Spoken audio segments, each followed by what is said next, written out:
하나님은 엘리사를 통해서 하나님 당신의 사랑을 숨기지 않으십니다. 이스라엘은 끊임없이 범죄하고 패역하는 모습을 보이지만 하나님은 또다시 엘리사를 통해 당신의 사랑과 은혜를 표현하시죠.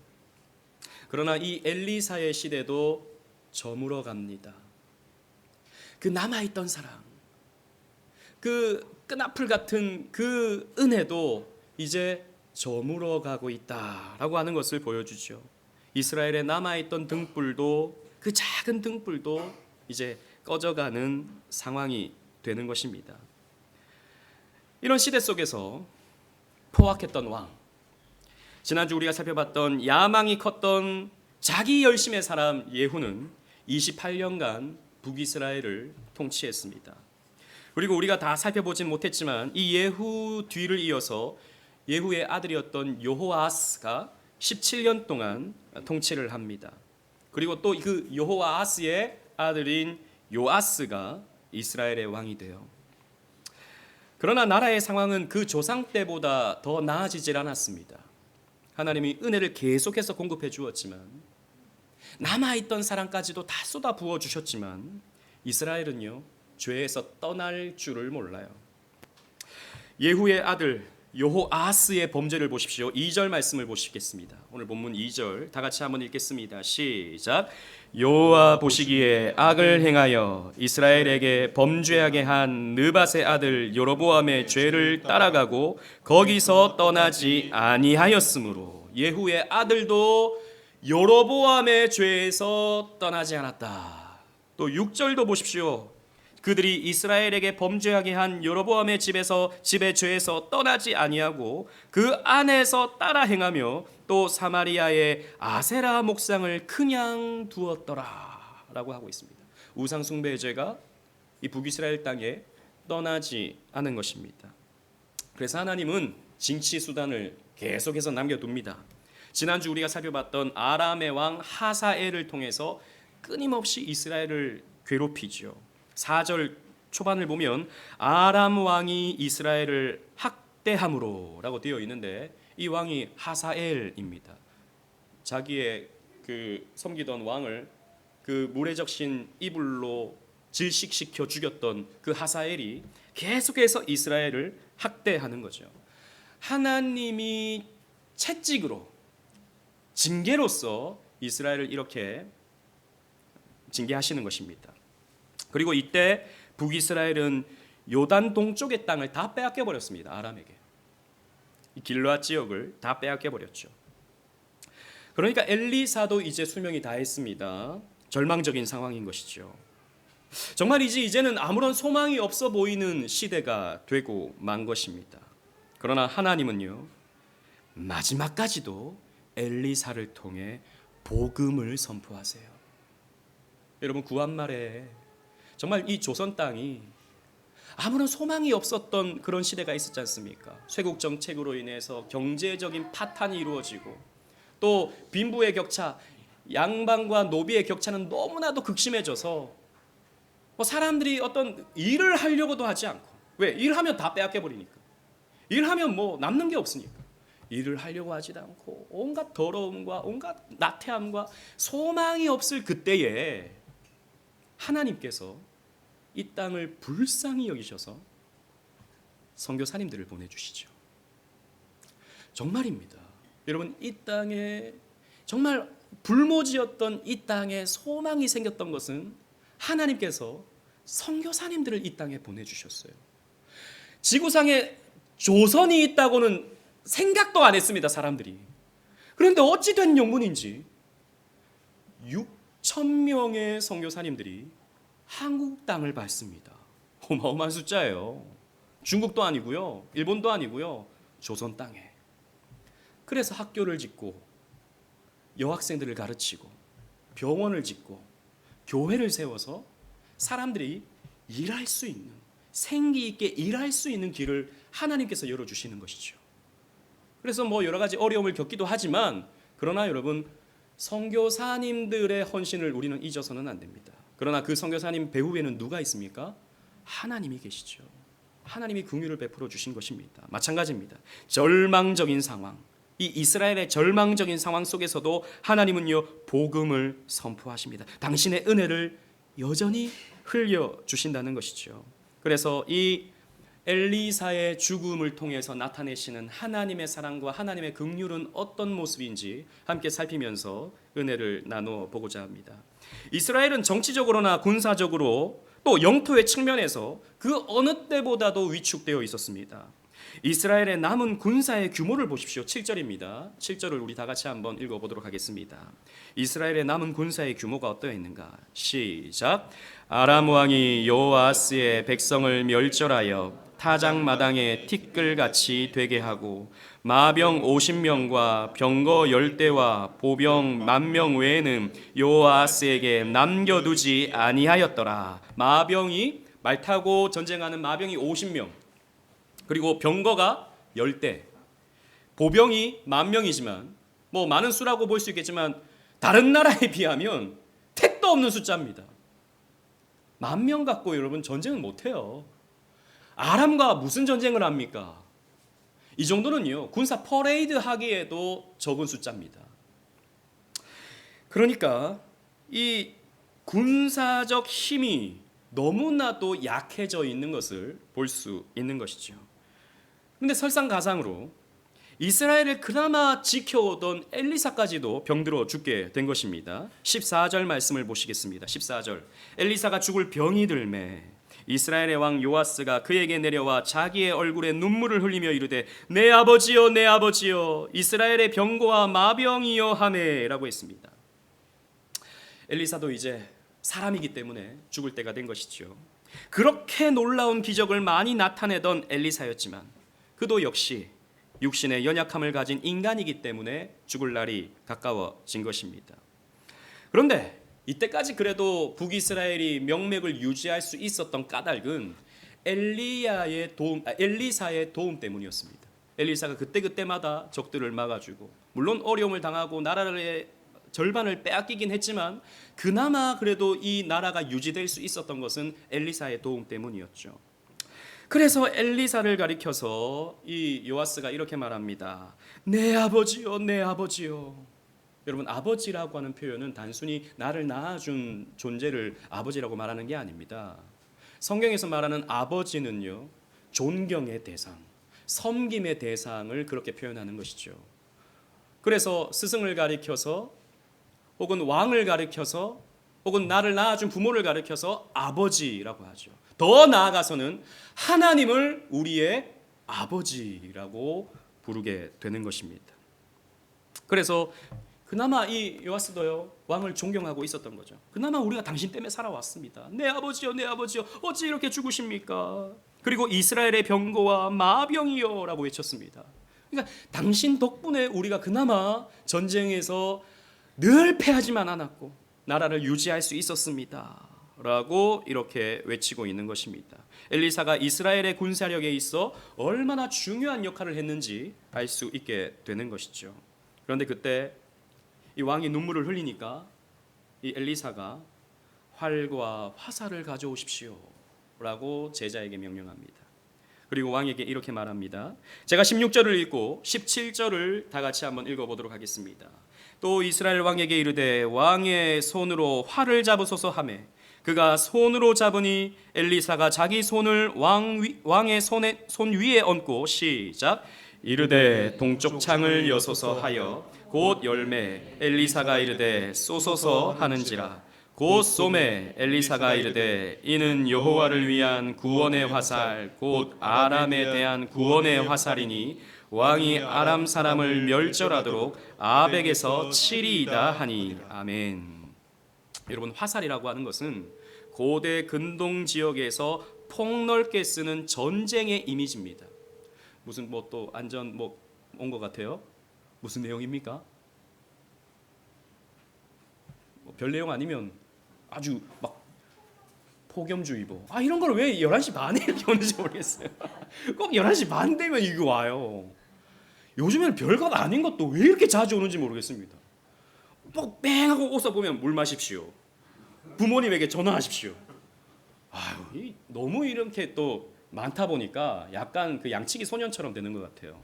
아무튼 저는 막 지진이 나고 이러면 우리 빨리 도망가야 하니까 물어본 겁니다. 고대 근동 지역의 화살이라고 하는 것은 전쟁과 관련해 폭넓게 쓰이는 이미지입니다. 그래서 이방인들 같은 경우에 이스라엘 말고요, 이 고대 근동 지역의 이방인들 같은 경우에 전쟁할 때 점치는 수단으로서 화살을 사용하는 경우가 있어요. 화살을 쐈을 때 어디에 떨어지는가를 보면서 이 전쟁을 어떻게 해야겠다. 실제로 에스겔서에 보면 느부갓네살이 이 유대 땅을 점령해 들어갈 때 화살을 쏴서 점을 치는 장면이 에스겔 22장 21절에 나타나고 있어요. 또 이집트의 벽화에 보면 우리가 전 세계를 지배했다라고 하는 것을 이제 바로가 과시하기 위해서 벽화에 보면 사방을 향해서 화살을 쏘는 그런 벽화가 있거든요. 그러니까 우리가 이 전 세계를 지배했다. 물론 그때 당시는 전 세계가 이제 지중해 연안이니까, 이 근동 지역이니까 우리는 전 세계를 지배했다라는 식으로 사방을 향해서 화살을 쏘는 그런 그림으로 나타내는 그런 그림들이 있습니다. 그런데 성경에 보면 이 화살이 어떤 때 쓰여지냐 하면 하나님을 신적인 전사로 묘사하는 부분에서 화살이 표현되는 장면들이 꽤나 많습니다. 여러분 주보를 보십시오. 시편 18편 14절 말씀입니다. 다 같이 읽겠습니다. 시작.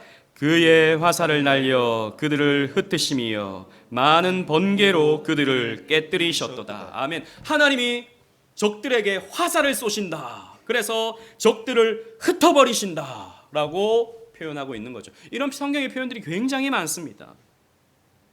그러니까 이 엘리사는요, 그런 이미지를 가지고 있는 화살을 가져와라 라는 거죠. 그리고 왕에게 활시위를 당기라 라고 하면서 왕의 손에 엘리사의 손을 얹습니다.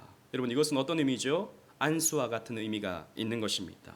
즉 은혜와 축복, 능력과 권세가 왕에게 전달되기를 바랬던 것이죠. 그리고 엘리사가 친히 설명을 해줍니다.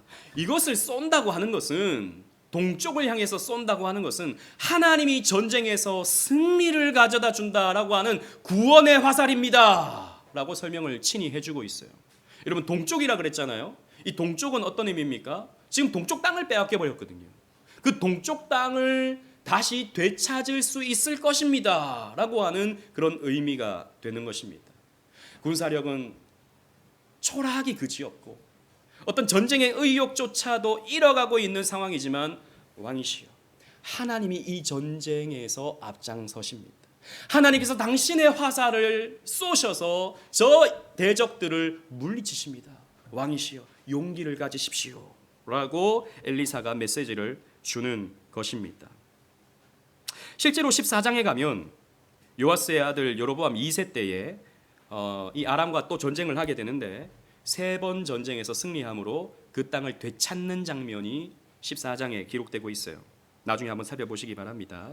그리고는 엘리사에게 엘리사가 제자들에게 화살을 더 가져오라라고 하면서 왕에게 화살을 쥐라고 말합니다. 화살을 쥐고 왕이시여 땅을 치십시오 라고 합니다. 우리 18절 19절 한번 또 읽어보도록 하겠습니다. 제가 18절을 읽고 19절 다 같이 읽겠습니다. 또 이르되 화살들을 집으소서. 곧 집음에 엘리사가 또 이스라엘 왕에게 이르되 땅을 치소서 하는지라. 이에 3번 치고 그친지라. 시작. 하나님의 사람이 노하여 이르되 왕이 6번을 칠 것이니이다. 그리하였더면 왕이 아람을 진멸하기까지 쳤으리이다. 그런즉 이제는 왕이 아람을 3번만 치리이다 하니라. 아멘.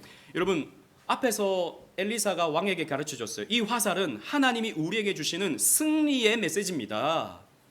이것을 쏠 때, 이것을 사용할 때 하나님이 우리에게 승리를 주십니다 라고 하는 메시지를 줬어요. 그래서 이 화살을 쥐고 땅을 치십시오 라고 했는데 이 요아스가 몇 번 쳤습니까? 3번 쳤어요. 제가 아이들에게 물었습니다. 성경을 다 읽지 않고 만약에 엘리사가 화살을 손에 쥐고 너보고 땅을 치라고 하면 몇 번 치겠냐? 하고 애들한테 물었어요. 그랬더니 우리 유건이는 한 번 한 번 치겠대요. 한 번. 우리 주환이는 3번 치겠대요. 우리 주영이는 6번 치겠대요. 사실 뭐 모르면 뭐 한 번 칠 수도 있고 3번 칠 수도 있고 6번 칠 수도 있죠. 제가 그랬습니다. 주영아, 네가 정답이야. 원래는 5번 쳐야 되는 거야. 이게 친다는 게 어떤 의미겠어? 하나님이 이만큼 승리를 준다고 하는 그런 의미잖아. 그런데 저기 내 아들 저기 유건아 너는 왜 한 번만 친다고 그랬니? 제가 책망을 했어요. 물론 모르니까 그럴 수 있는 거죠, 그죠? 여러분, 뭐 성경에서는 자세하게 이 부분에 대해서 가르쳐 주지 않기 때문에 우리도 추측할 뿐입니다. 하지만 분명히 엘리사는 요아스에게 가르쳐 줬을 거예요. 이 화살을 쥐고 땅을 치는 것은 치는 만큼 우리에게 승리를 주는 하나님의 뜻이 될 것입니다. 라고 이렇게 가르쳐 줬을 것입니다. 하지만 요아스는 승리에 대한 확신이 없었던 것이죠. 이상하게 생각했을지도 모릅니다. 아니 땅을 3번 친다고, 땅을 6번 친다고 뭐 우리에게 승리가 오나? 이상한데? 이렇게 생각했을지도 모릅니다. 우리가 다 그렇게 상식적으로 생각할 수 있잖아요. 그런데 저도 이 부분에 대해서 좀 약간 좀 미신적이다 이런 생각을 조금 하긴 했어요. 여러분 같으면 그렇지 않겠습니까? 그런데 개혁주의 신학자 레이몬드 딜라드는 개혁주의 신학자입니다. 이 부분에 대해서 이렇게 설명합니다. 잘 들어보십시오. 이걸 해설하면서 하나님의 약속은 언제나 믿음을 요구한다. 하나님의 약속은 우리의 온 마음을 당한 반응과 지지를 요구한다라는 것이죠. 물론 하나님께서 일방적으로 당신의 그 능력을 나타내는 때가 있습니다. 어떤 사람들의 됨됨이를 보지 않으시고요. 주권적으로 딱 나타내실 때가 있어요. 하지만 믿음을 요구하실 때가 있죠. 믿음을 요구하실 때. 그 믿음의 열정을 보실 때가 있죠. 그죠? 복음서에 보면 귀신 들린 아이의 아버지가 등장합니다. 그래서 이 아버지는요, 예수님을 보자 이렇게 말해요. 예수님, 무엇을 하실 수 있거든 우리를 불쌍히 여기사 도와주옵소서. 무엇을 하실 수 있거든. 이게 무슨 말입니까?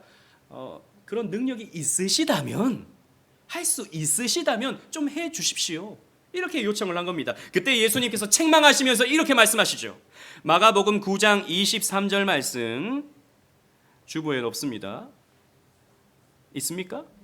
있습니다. 다 같이 읽겠습니다. 시작. 예수께서 이르시되 할 수 있거든이 무슨 말이냐? 믿는 자에게는 능치 하지 못할 일이 없느니라 하시니. 아멘. 믿는 자에게는 능히 하지 못할 일이 없다. 할 수 있거든이 무슨 말이냐? 하실 수 있으시면 좀 해주십시오. 이게 무슨 말이냐? 해주십시오. 당신은 능력이 있으십니다. 이렇게 구하라. 우리 주님께서 이렇게 말씀하시는 거예요. 여러분, 쭈뼛쭈뼛 우리가 하나님 앞에 구할 때 쭈뼛쭈뼛 구하면 안 됩니다. 주실 줄로 믿고 구해야 되는 것이죠. 제가 개척을 할 때 처음에 아무것도 없고 올 사람이 누군지 온다고 하는 사람도 없고, 그럴 때 개척을 할 때 밥은 먹어야 되니까 주일날 이제 제 아내가, 사모님이 주방 주방 쇼핑센터 큰 거 있잖아요. 거기 가서 이제 접시와 국그릇과 이런 걸 사러 가신 거예요. 저한테 전화를 했더라고요. 몇 개를 사냐고. 제가 그때 그랬습니다. 30개만 사세요. 30명 이상 안 옵니다. 개척을 했는데 요즘 같은 개척이 어려운 시대에 무슨 30명이 오겠어요? 제가 그래서 30개만 사세요 그랬어요. 그러니까 제 아내가 그러더라고요. 아니요, 50개를 사야 됩니다, 목사님. 그래서 30명 너무 작대요. 아니 30명 갖고 뭐 어떻게 하냐. 50명은 사야 된다. 50개는 사야 된다 해서 그러더라고요. 그래서 안 올 것 같은데 50명은. 50명 하자고 하니까 안 해요. 당신의 믿음이 크도소이다. 그럼 50개 사십시오 했어요. 근데 진짜요? 50명이 안 와요. 50명은 안 넘어요 우리가. 50명 한 3번 넘었어 우리가 주일날. 한 3번 정도 50명 넘고요. 좀 넘으면 또 좀 몇 명 나가고 몇 명 교회 옮기고 막 이래가지고 우리가 40명에서 50명 사이에서 왔다 갔다 하거든요. 여러분 이거 이상하게 은혜 받으시면 안 됩니다. 이거 이상하게 또 은혜 받으시면 안 돼. 아 그렇구나. 우리가 구할 때 그러면 목사님 이제 앞으로 우리 100개 그릇 사십시다. 100개. 이렇게 가면 안 되고 그죠? 그 생각은 했어요. 근데 그런가? 이런 생각을 좀 하긴 했어요. 그러나 여러분 성경은 분명히 우리에게 시편의 말씀에 입을 크게 열라고 했습니다. 우리의 믿음이 요만큼밖에 안 돼가지고 요만큼 갖고 살아야지라고 생각하면요 하나님은 그만큼을 주시는 거예요. 하지만 우리가 가슴을 크게 열고 하나님의 뜻을 이루기 위해서 많은 것을 구할 줄 아는 마음의 넉넉함, 믿음의 넉넉함이 우리에게 필요한 것입니다. 너무 크면 또 좀 이상하죠. 제가 지난번 어떤 교회를 가니까 한 30명 정도 모여서 예배를 드리는데 플래카드에 예배자 3,000명을 주시옵소서라고 되어 있더라고요. 그래서 그냥 300명을 달라고 하시지 좀 아니 한 100명을 좀 달라고 하시지. 너무 과하게, 너무 좀 지나치게 막 그걸 붙여놓으면 하나님이 주실 줄 믿고 이건 믿음이 아니죠. 그건 맹신이죠. 그건 광신입니다. 하지만 여러분 우리가 마음을 넓게 가지고 입을 크게 열어서 하나님 앞에 믿음으로 구할 것. 왜? 하나님이 주신다고 한 거잖아요. 하나님이 지금 엘리사를 통해서 승리를 주시겠다고 약속하신 거잖아요. 하나님의 약속이 있는 거지 않습니까? 그렇다면 그 약속대로 우리가 크게 구할 줄 알아야 된다는 것입니다. 근데 문제는 하나님이 우리에게 3,000명을 주실지 100명을 주실지 약속을 안 하셨어요. 그렇기 때문에 우리는 그런 부분에서 구할 때 조심히 또 할 수 있어야 된다고 제가 여러분들에게 말씀을 드리는 것입니다. 여러분 하나님의 뜻을 이루기 위해서 필요한 것이라면 구하십시오. 우리 아버지가 되십니다. 그분은 전쟁에 능하신 승리를 주시는 전능하신 전사 하나님이십니다. 그 사실을 우리는 기억해야 돼요. 물론 미신적으로 지나친 광신적으로 미래를 예측하려 들어서는 안 될 것입니다. 하지만 말씀에 따라 믿음으로 순종할 때 반드시 합당한 열매가 있다라고 하는 것을 믿음으로 우리는 미래를 준비해 가야 되는 것이죠. 실제로 여러분 히브리서 기자는요 믿음장 11장에서 이런 약속을 해주고 있습니다. 하나님의 영감 가운데 히브리서 11장 34절 주보에 있는 말씀입니다. 다 같이 읽겠습니다. 시작. 불의 세력을 멸하기도 하며 칼날을 피하기도 하며 연약한 가운데서 강하게 되기도 하며 전쟁에 용감하게 되어 이방 사람들의 진을 물리치기도 하며. 아멘. 11장은 믿음장입니다. 그죠? 믿음으로 우리가 살아갈 때 우리에게는 불의 세력을 멸한다. 우리는 칼날을 피하기도 하고 연약한 가운데 강하여지기도 하고 전쟁에 용감하게 되어 이방 사람들의 진을 물리치기도 한다. 무엇으로요? 믿음으로. 그 믿음으로. 우리에게는 이 믿음이 필요합니다. 우리 개혁파 신앙인들은 지나치게 하나님의 주권을 강조해가지고 하나님이 주시는 것만으로 만족하려고 하는 경향들이 있어요. 이게 하나님의 뜻이다. 아닙니다, 여러분. 그런 식으로 하나님의 뜻을 우리가 말해서는 안 돼요. 우리가 열심히 구하고 열심히 얻어서 이 결과물을 가지고 하나님의 뜻이구나, 감사해야겠다라고 해야 되는 것이지, 내게 주어지는 요만큼 것 가지고 구하지도 않고 요만큼 얻은 것 가지고 이게 하나님의 뜻이다라고 하는 것은 불신앙입니다. 여러분 가슴을 크게 열고 구하십시오. 그리고 얼마 지나지 않아서 엘리사는 죽어 장사되었습니다. 우리가 잘 알듯이 당시의 무덤은 굴을 파고 그 굴 속에 시체를 넣는 형식이었죠. 엘리사도 마찬가지로 그렇게 장사가 되었습니다. 그런데 이 다음 이야기가 좀 당황스러워요. 오늘 이야기는 좀 당황스러운 게 좀 있습니다. 20절, 21절 말씀, 제가 20절을 읽고 21절 다 같이 읽겠습니다. 엘리사가 죽으니 그를 장사하였고 해가 바뀜에 모압 도적대들이 그 땅에 온지라. 시작. 마침 사람을 장사하는 자들이 그 도적대를 보고 그의 시체를 엘리사의 묘실에 들이던지매 시체가 엘리사의 뼈에 닿자 곧 회생하여 일어섰더라. 아멘. 이런 이야기는 종종 사람들의 의구심을 불러일으킵니다. 엘리사가 하나님의 선지자이긴 한데 또 위대한 선지자이기도 하니까 지나치게 그를 추앙하다 보니까 좀 만들어진, 좀 과장된 그런 신화적인 이야기가 아닌가? 이렇게 생각하는 사람들이 꽤나 있는 것이죠. 실제로 또 로마 가톨릭 같은 경우에는 이런 말씀을 근거로 성인들의 유골이 숭배되기도 했습니다. 그러니까 어떤 대단히 귀하게 쓰임 받은 사람의 뼈를 가지고 있으면 나에게 좋은 일이 생길 것 같은 이런 유골 숭배가 중세 천년 가운데 있었던 것이죠. 미신입니다. 우리는 이런 식으로 성경을 해석하면 안 되죠. 이렇게 호기심으로 바라봐야 될 것이 아니라 이적을 통해서 하나님이 나타내시는 계시적인 의미가 무엇인지 우리는 발견할 필요가 있는 것입니다. 엘리사가 죽었습니다. 남아있던 등불까지도 꺼져버렸어요.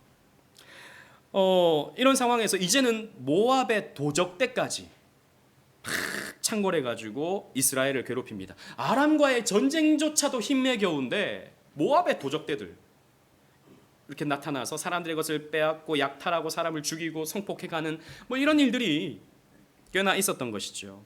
여러분, 언제나 이런 도적대들이 창궐하는 것은요, 국력이 약해질 때입니다. 여러분, 조선시대 때도 보면 국력이 약해져 있을 때 왜구들이 설치는 거죠. 왜구들이. 그래서 막 사람들 약탈해가고 사람들 죽이고 이런 일들이 있지 않았습니까? 이스라엘도 당시에 이런 상황이었습니다. 그래서 어떤 사람을 이제 장례를 치르고 있는 그런 상황 속에서 사람을 메고 이제 무덤에 넣으려고 하는데 이 모압의 도적대들이 막 달려오는 것이죠.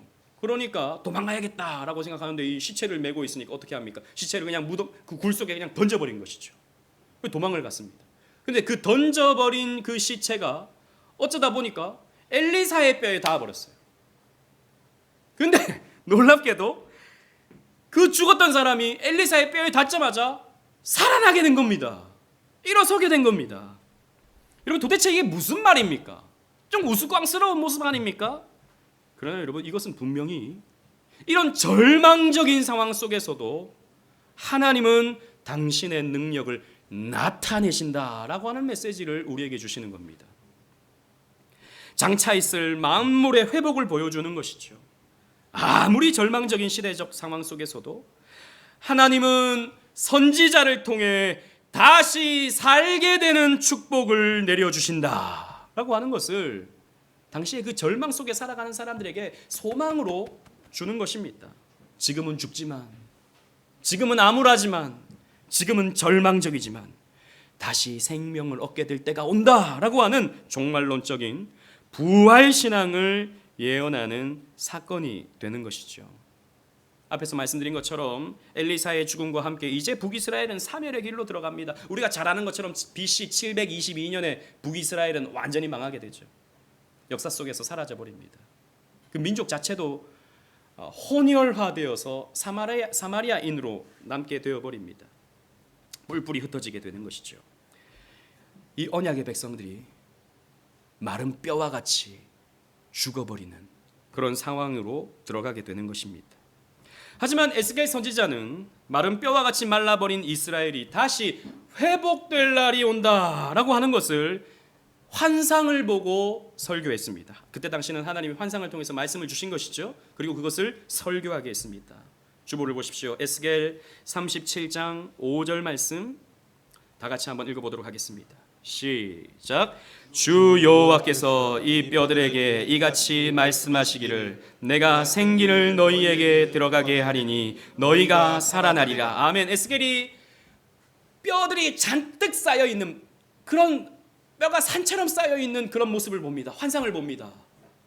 여러분, 오랫동안 말라버린 뼈입니다. 혐오스럽죠. 괴기스럽습니다. 여기에는 어떤 혐오감만이 들지 어떤 소망의 생각은 전혀 들지 않습니다. 그러나 하나님께서 물으시죠. 이 뼈들이, 이 마른 뼈들이 다시 살겠느냐? 이 뼈들이 다시 살 수 있겠느냐? 라고 에스겔에게 물어보십니다. 에스겔이 이렇게 답하죠. 당신의 능력이라면, 당신께서 말씀하신다면 이 뼈들이 일어날 수 있을 것입니다. 라고 이렇게 물론 좀 모호하게 답은 합니다만 나름 긍정적으로 해석할 수 있는 답을 에스겔이 하게 됩니다. 그때 선지자의 입을 통해서 외치게 하죠. 생기야 사방에서 불어오게 하라 라고 외치라라는 겁니다. 이 말씀에 순종했더니 어떻게 됩니까? 이 뼈들이 움직입니다. 이 뼈들에 살이 입혀집니다. 이 뼈들이 다시 뭉쳐집니다. 그래서 사람이 되고 어떻게 됩니까? 무엇이 되었습니까? 궁극적으로 군대가 되죠. 힘 있는 군대의 모습으로 그 마른 뼈가 바뀌어지게 되는 것입니다. 하나님이 보여주시는 겁니다. 지금은 너희들이 마른 뼈와 같이 죽어 있지만, 그런 절망적인 상황 가운데 있지만, 하나님이 보내시는 선지자를 통해서 하나님의 때에 너희들은 군대와 같이 될 것이다. 살아나게 될 것이다. 소망을 얻게 될 것이다. 라고 하는 것을 하나님이 말씀해 주신 것입니다. 이 열왕기의 이야기가 기록되고 난 이후에 몇백 년이 지나서 하나님의 선지자가 이 땅에 오시죠. 하나님의 법을 온전히 지킨 한 선지자가 인류의 죄를 대신해서 하나님의 심판을 받았습니다. 그가 십자가에 달렸을 때 그는 하나님께 버림받기도 했어요. 북이스라엘처럼 말입니다. 그러나 그는 십자가의 죽음으로 인류의 가장 큰 원수인 죽음을 죽여버렸어요. 새 이스라엘이자 하나님의 새 백성인 교회를 세우시고 교회의 머리가 되셨습니다. 그분이 누굽니까? 예수 그리스도십니다. 엘리사와 에스겔 시대와 마찬가지로 그 백성을 위한 새 생명은 오직 죽음과 패배가 있었던 자리에서 시작돼요. 여러분들의 삶이 어떻습니까? 지금 패배하고 있는 것처럼 보입니까?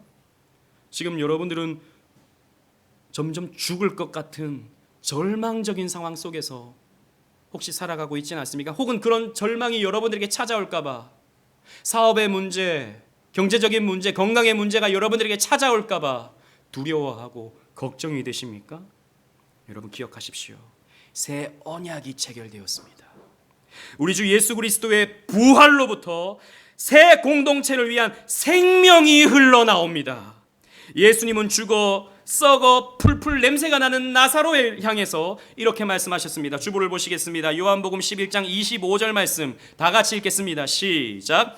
예수께서 이르시되 나는 부활이요 생명이니 나를 믿는 자는 죽어도 살겠고. 아멘. 여러분 이 말씀을 우리가 기억할 때 이 말씀이 우리 성경에서 보면 뚜렷하게 나타나고 있지는 않지만 헬라어로 보면 현재 시제로 사용되고 있다는 것에 주목해야 됩니다. 즉 예수님께서 이렇게 말씀하시는 거예요. 나는 지금 부활이다. 나는 지금, 나를 믿는 자는 지금 산다 라고 말씀하시는 거예요. 여러분 이것은 좀 이상한 말입니다. 왜냐하면 예수님은 나중에 부활하시기 때문이에요. 나는 부활할 것이다 라고 말씀하지 않으시고, 이게 상식적인데 예수님은 나는 지금 부활이다. 나는 지금 부활한다. 나를 믿는 자는 지금 부활한다 라고 이렇게 말씀하시는 거예요. 이것이 어떤 의미입니까? 유해무 교수님은 고려신학대학원에서 지금은 은퇴하셨지만 유해무 교수님은 이 부분에 대해서 이렇게 설명하십니다. 우리 예수님은 미래의 부활을 현재로 끌고 오시는 부활의 주체시다 라고 말씀하세요. 여러분 우리는 나중에 부활합니다. 그죠? 미래의 일입니다. 아닙니다. 근데 그것만 기억하면 안 돼요. 부활은 지금 오늘 우리에게 이루어지는 것입니다. 오늘 우리는 예수 그리스도로 말미암아 사는 거예요. 여러분 죽을 것 같죠? 여러분 점점 우리의 미래가 어둡지 않습니까? 절망적인 상황이 우리에게 찾아올 것 같아서 우리 두렵지 않습니까? 아니요 여러분, 우리는 또 죽음을 극복합니다. 우리는 또 이겨내요. 저는 지금까지 살아오면서 한 번도 믿음이 좀 부족해서 그런지 모르겠지만 걱정이 없었던 적이 없었던 것 같아요. 항상 걱정이 있어. 교회적인 걱정, 가정적인 걱정, 뭐 이런 걱정과 염려가 늘 저에게 찾아오는 것 같아요. 믿음이 부족해요. 근데 어떡하나 하는데 지나 보면 다 살아요. 다 살아왔어요. 잘 먹고 잘 살아요. 그렇지 않습니까? 여러분들도 다 마찬가지잖아요. 그때는 그것 때문에 막 죽을 것 같았는데 지금은 기억도 안 나요. 내가 뭐 때문에 그렇게 고민했는지. 여러분 1년 전에 여러분 무엇 때문에 고민하셨습니까? 1년 전에 무엇 때문에 그렇게 스트레스를 받으셨나요? 기억도 안 나요. 그때는 그렇게 힘들었는데 앞으로도 그렇게 되는 겁니다. 그런데 우리는요, 실제로 죽음이 찾아올 수가 있죠. 실제로 뭐 최근에 호텔에서 불이 나서 뛰어내렸는데 안타깝게도 이렇게 사망하는 사고를 우리가 보지 않습니까? 갑자기 그런 일이 우리에게 일어나지 않으리라는 보장이 없습니다. 그러나 우리는 죽어도 삽니다. 죽어도 우리는 살아요. 죽어도 부활해요. 그 어떤 것도 우리를 가둬두질 못해요. 그 어떤 죽음의 고통이 우리를 우겨쌀 수 없습니다. 왜요? 우리는 지금 부활하기 때문에, 내일 부활하기 때문에, 모레도 부활하기 때문에 이 믿음을 우리는 가져야 되는 것입니다. 이 본문의 메시지는 당시 나라가 무너지고 외세에 의해 망해져가는, 선지자도 죽어버리는 이런 절망적인 상황 속에서도 하나님이 나타내시는 계시입니다. 너희들은 내가 지킨다. 절망적인 상황 속에서도 내가 너희와 함께한다. 너희들은 앞으로 부활의 영광을 보게 될 것이다. 그러므로 두려워하지 말라 내 백성아. 너희들은 나를 잊어버렸지만, 너희들은 나를 떠나 아세라를 여전히 숭배하지만 나는 너를 잊지 않는다. 나는 너희들을 포기하지 않는다. 나는 너희들을 놓지 않는다. 라고 하는 하나님의 메시지가 되는 것입니다. 여러분, 때가 되면 엘리사보다 더 크신 이가 오시는 것이죠. 하나님은 성령으로 그를 인증하실 것입니다. 제가 이 말씀드리는 것은 엘리사의 그 뼈에 닿는 사람이 살아나는 것을 통해서 하나님이 엘리사를 참 선지자로 인증해 주신 거예요. 그죠? 마찬가지로 예수님은 인증받으신 우리의 선지자십니다. 로마서 1장 4절 말씀 주고 있습니다. 우리 다 같이 읽겠습니다. 시작. 성결의 영으로는 죽은 자들 가운데서 부활하사 능력으로 하나님의 아들로 선포되셨으니 곧 우리 주 예수 그리스도시니라. 아멘. 예수님의 부활은 예수님이 참 선지자이심을, 약속된 선지자이심을 확증하는, 선포하는 그런 사건이었다라는 거죠. 여러분, 그래서 예수님이 십자가에서 숨을 거두시는 그 순간에도 어떤 일이 벌어집니까? 마태복음 27장 52절에 보니까 무덤이 열리고 자던 성도들의 몸이 일어나는 거죠. 이런 기적이 막 나타나는 것입니다. 예수님이 십자가에 달리셔서 죽으실 때 바위가 터지고 지진이 나고 거기에 무덤에서 사람들이 살아나오게 되는 이런 기적들이 일어나게 되는 거예요. 예수님이 우리의 부활의 주가 되신다라고 하는 것을 보여준 것입니다. 말씀을 맺겠습니다. 한 시대를 풍미했던 선지자 엘리사도 역사 속에서 잠이 들었습니다. 하지만 그의 모든 사역과 심지어 죽음까지도 우리에게 분명한 교훈과 영적인 메시지를 우리에게 던져줍니다. 엘리사는 잠들어 그의 살이 썩고 그의 신비한 뼈까지도 지금은 흙이 되었지만, 엘리사가 알려주는 우리 주 예수 그리스도는 지금도 살아계셔서 하늘 보좌에 앉으셨고 성령을 통해 우리 안에 계십니다. 그 예수께서 내 안에 계셔요. 성령을 통해서 말이죠. 그러므로 우리는 그분의 말씀을 의지하며 살아갈 때 우리는 어떻게 됩니까? 승리합니다. 우리는 승리해요. 담대하십시오. 이 세상을 살아갈 때 여러분 담대하십시오. 그 어떤 절망도 여러분들을 집어삼키지 않습니다. 여러분들이 믿음으로 나아가게 되면 여러분들은 아름다운 미래를 쟁취하게 될 것입니다. 그래서 이 죄악된 세상을 살아갈 때 겁먹지 맙시다. 우리 한 주간 살아갈 때 우리 겁먹지 말고 주저하지 말고 믿음으로 힘껏 땅을 치며 살아갑시다. 여러분, 용기가 없을 때, 걱정이 들 때 땅을 치십시오. 한 번만 치지 말고 세 번만 치지 말고 대여섯 번 치십시오. 이건 미신을 제가 가르쳐 드리는 게 아니라 용기를 가지시라는 말입니다. 설령 죽음이 우리를 엄습한다 할지라도 겁먹지 마십시오. 우리는 죽어도 그리스도처럼 살아납니다. 마른 뼈와 같은 인생을 살아도 군대와 같이 다시 일어납니다. 이것이 우리의 소망이요, 오늘을 힘껏 살아갈 수 있는 이유가 됩니다. 이 믿음 가지고 살아가는 저와 여러분들 되시기를 주님 이름으로 축원합니다. 아멘.